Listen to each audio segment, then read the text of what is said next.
and the selfless service of 6 soldiers who put themselves in harm's way yesterday to take care of their fellow soldiers.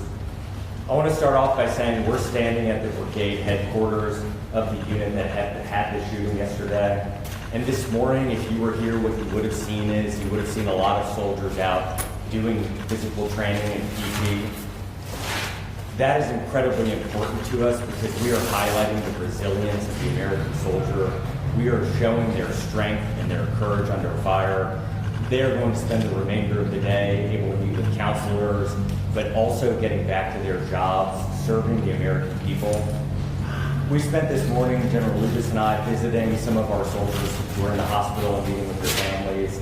We talked to doctors, and one of the things that I can say unequivocally is that the fast action of these soldiers under stress and under trauma and under fire absolutely saved lives from being lost. On behalf of President Trump, Vice President Vance, Secretary Hegseth, they wanted me to tell these soldiers, their family, and this community that the entire federal government stands by and stands ready to take care of these soldiers and their family. One of the more important things we were able to do this morning, though, is to recognize the heroism of these 6 soldiers. One of the soldiers tackled the person, so just think about this. They were unarmed and ran at and tackled an armed person who they knew was actively shooting their buddies, their colleagues, and fellow soldiers. Another soldier jumped on top of the person to subdue them until federal law enforcement was able to arrive. The other soldiers immediately, using their training that they had developed over years and years, started to take care of mass casualties. The hospital they took them to in March had just run a mass casualty exercise for a moment just like this. The Army does not want these moments to happen, but it stands ready when necessary to act and care for those when it does. The Army this year is 250 years old. That is 1 year older than this nation itself. These American soldiers highlight exactly what the Army has meant to this country. It has been there in some of the most traumatic moments of this nation's history, and it has been resilient, stood strong, and acted on behalf of American citizens. I just want to thank this community. It is absolutely unbelievable to me the speed with which law enforcement officers showed up, paramedics showed up. We had so many people showing up within the first hour that we actually had to stave some of them away. We are so grateful to this community and all that it does for our soldiers and their families. The investigation is ongoing. I imagine a lot of the questions we'll take will be related to that. We will not be able to answer some of those questions, but we are going to do a deep, hard investigation.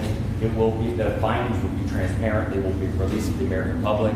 We commit to you that anything we discover during the investigation that can make this base and other bases like it safer, we will act on as quickly as possible. Now I'm happy to take questions. Standing beside me, I have General Lubas, the Division Commander, and Special Agent O'Connor from Criminal Investigation Division. So let's kick off with some questions. Mr. Secretary, Robin Kemp from The Current. Hi. Will there be any efforts by the DoD to harden the entrances to installations to look for things like personal weapons coming in and out of base? We are constantly looking at our security protocols on all of our bases, both in CONUS and around the world. We absolutely will want to learn from this investigation. We do not want something like this to ever happen again on an Army base. And so if there are things we can do to improve safety, we will take those steps.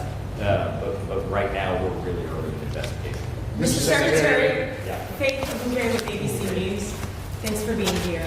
How did the suspect get a gun, his personal gun, past security to the base and to his workplace? Faith, as I just remarked to your colleague, we are still early in the investigation. The shooting happened yesterday.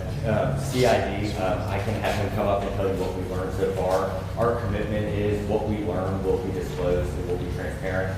Justice will be brought on behalf of these victims and the community that was harmed. Good morning. As the Secretary mentioned, this is still an active investigation. We're still processing the scene with all the resources and capabilities that the Army's Criminal Investigation Division has to offer, which is immense. We've searched people in this entire region. In light of the fact that we're still processing, I'm going to have to defer that question for now. Is it normal to have a personal gun on base here? No, that would be a violation. Next question. Mr. Secretary, Brian Young from CNN. Hey, Ryan. How you doing? You got a chance to meet with the families, and obviously we won't have that chance. You got a chance to meet with them, talk to them. You seem very proud of how everyone reacted. Can you tell us what that was like, meeting with families? What state are they in right now?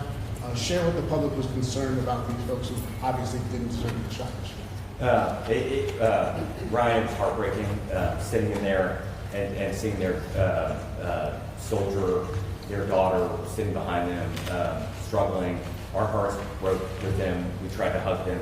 We tried to convey from the President and the Vice President and the Secretary of Defense that our entire nation mourns with them. We stand behind them.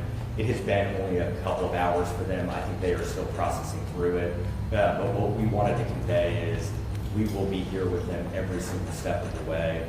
The United States Army is committing every resource we need to get these soldiers back into their formations as quickly as we possibly can. And then one of the things that we had said at the meeting earlier with the soldiers from this unit is, General Lubas and I were reflecting on this in the car ride. These kind of moments, especially if you've deployed, you've gotten to see them more frequently. The trauma from them often doesn't hit for weeks or months on it. Like it doesn't come as quickly as you might think. And so what we try to encourage for all of our soldiers is to speak up, lean on each other, lean on your leadership, and we will provide the resources, the care, and the love that they need to recover. General, can you take that on as well, too, real quick, just about what it was like to meet with those families as well? Yes, sir. Thank you for the question. It's heartbreaking. It's painful to see them struggling with a wounded family member. They expressed that they were incredibly proud of their soldier, as we are, and they asked for prayers. So we appreciate all the prayers that have been sent our way, and we would ask you to keep them coming. General Lubas, Priya Schreber with NBC News. Yes, Skyler with CBS News here. Quick question for you. Can you describe the condition of those who were injured? I know that there might have been some updates. I know the general you said yesterday they're expected to be okay, but just nature of the injuries and life? Yes, sir. Thank you. Of the 5 wounded soldiers, 3 were released yesterday, which is amazing considering the circumstances and the ranges at which they were engaged. 1 soldier remains as an inpatient here at Wynn Army, right here on Fort Stewart. She's doing very well and high spirits. Of course, she's got a little bit of a road to recovery. We're hopeful she may be released as early as this weekend, but that will just depend on how things heal up over the next couple of days. And we have 1 soldier that remains at Savannah Memorial Community Hospital, who I visited with the Secretary this morning. She's got a little bit longer road to recovery. The doctors are very positive, but I think it's going to take her a bit longer to recover, but they're very hopeful she's going to make a complete recovery. General Lubas, this is Priya Schreber with NBC News. I know you guys are prepared for scenarios like this when you go to war zones or on combat deployments, but have you gotten an opportunity to speak to some of the soldiers in this unit about how they're processing that this attack occurred from one of their own, and how are you processing that as a leader? Yeah, I think we train for this on the battlefield, and it's a different situation when it happens on an installation with one of your own. So I think over the upcoming days and weeks, as the Secretary said, people are going to process this and work through this at different rates. And we know we've got to keep a very close eye on them, we've got to wrap our arms around them. We've got a great community here, a great response. As you saw from all the folks the Secretary recognized this morning, the support from the local community, just amazing. So we feel that this demonstrates that we trained internally for the worst case scenario, and our doctors and our medics and our soldiers responded exactly as we trained them to do. And now our job is to make sure that we care for them as they work through this. Thank you. And I just want to recognize behind me to the right, these are the 6 soldiers we were able to recognize today. And they, I mean this as sincerely as humanly possible. I and the administration and President Trump could not be more proud of them. They are everything that is good about this nation. They are the best among us in our country. They are the best among us in the Army. They acted in a way that I think all of us hoped we would under fire, but they did. And so we are just so incredibly proud of them. We are so grateful for them. And one of the things we told them and their colleagues is that we will stand with them as long as we need to get them back where they need to be. Responding to the AT, can you all give us a sense going forward what's going to happen next where the criminal justice process goes? Has the suspect been actually charged yet? And if so, what charges is he facing? The military system works a little different. It does. Suspect is currently in custody, and we are working through the military uniform code of military justice process at this time. Is he going to be transferred to a military detention facility? That is likely. Do you know when or which one? You also talked about processing the scene. Can you tell us what's going on today with processing the scene? I imagine you're going to showcase things, pictures. Can you just describe that for all of us? Certainly a tragic scene where our soldiers train, but the process of a scene would normally encompass digital evidence, forensic evidence, trace evidence, all of those things which our team is currently doing. And was this captured on video since it was inside the facility? I can't comment on that at this moment. Just a point of clarification from yesterday, we were told chain of command was not aware of the arrest for the DUI off base. Can you explain if you had been aware of what the procedure would have been? Would he have been disciplined? Would he have been taken out? Because we were one day into the investigation, we can't reveal those kinds of things. I think what we try not to do is speculate or do hypotheticals. And so each soldier, each instance, we take very seriously. Something like a DUI or another issue that could occur in the community, that impacts how we treat that soldier in our formations. We want holistically powerful and controlled and competent soldiers. And so we are constantly reflecting on our mechanisms, procedures as an Army, so that we're able to capture that information and hold soldiers accountable. Are they usually disciplined after an arrest? It varies based off the case. Any other questions? We got time maybe for one more question. Yeah. Jim Kovac from the Atlanta Journal-Constitution. General, could you speak at all, just to give some insight at all on the acts of bravery that you've heard about in this episode? Yeah, sure. I think, as the Secretary mentioned, we have 6 incredible soldiers behind us, but this is just representative of the larger formation. Once the shooter was identified and the threat was identified, we had soldiers that immediately raced, tackled that soldier, wrestled the gun away, subdued him. A second non-commissioned officer jumped on top to further restrain him until the police could arrive. And then simultaneously, no one hesitated. Most of these soldiers behind me and others in the crowd immediately started applying first aid and most importantly stopped the bleeding. And when we spoke to the surgeons in the hospital, it was clear that the actions they took, primarily stopping that bleeding before they were loaded up in ambulances and quickly evac to the Army Medical, certainly saved their lives. Are they back to work today?